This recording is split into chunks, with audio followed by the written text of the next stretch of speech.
Welcome to Ask and Learn.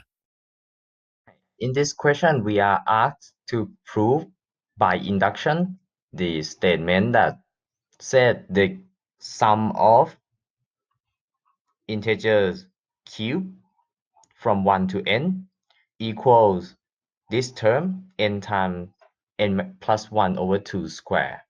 So we will call this statement p of n for n as some positive integers.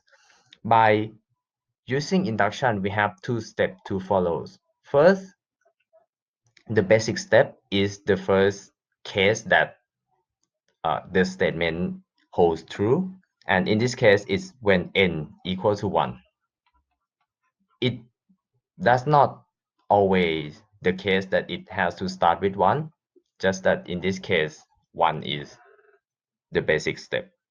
Other case may start from 2, 5, 11, depending on question. So don't stuck on this n equal to 1 always. Okay, so p of 1, we just substitute n as 1, right? So on this side, there will be sum of just one term. And on this side, we have this number is 1 square, so it's 1, right? That means p1 said 1 equals to 1, so it's true. Then we are clear this basic step. Next, the inductive step. We assume that if the statement is true for some n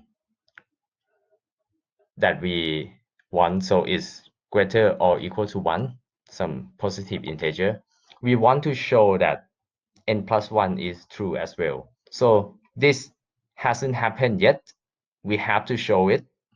And how to show it? We can use Pn as the starting point because it's like an assumed statement. So we have it as facts, as information.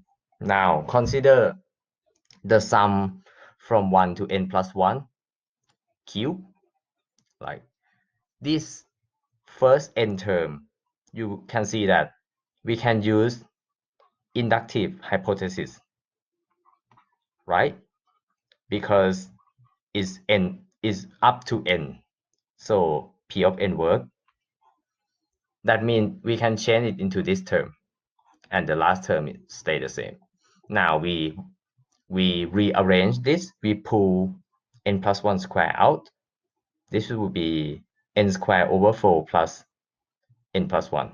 And we just add this fraction to the whole term.